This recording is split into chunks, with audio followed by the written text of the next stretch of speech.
Asal-usul Anoman, putra Bayu di sebuah pertapan Sunyapringga, tinggallah seorang Resi Agung bernama Resi Gotama. Dari darah sucinya lahir 3 anak, Subali, Sugriwa, dan seorang putri jelita bernama Anjani. Namun takdir berliku.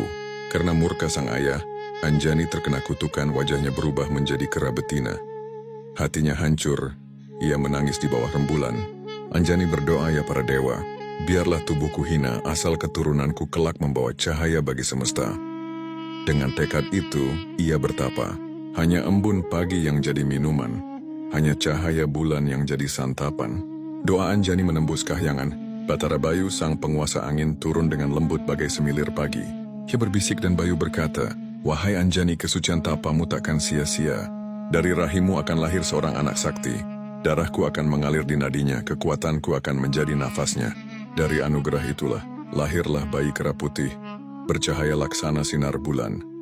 Tangisnya bergemuruh seperti guntur, membuat kahyangan tergetar. Ia diberi nama Anoman.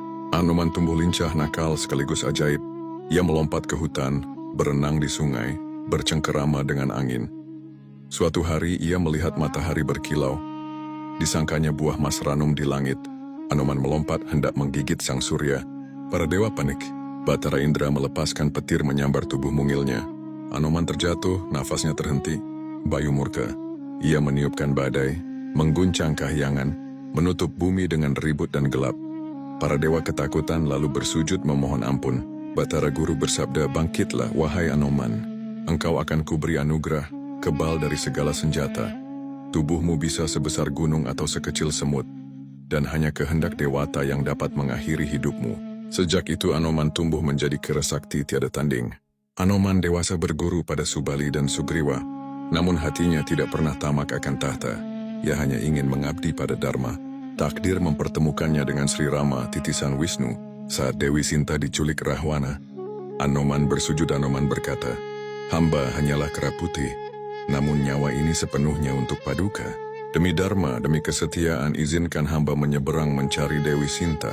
Dengan sekali lompatan, ia melintasi samudra menuju negeri Alengka. Ia menemukan Sinta duduk murung di Taman Asoka.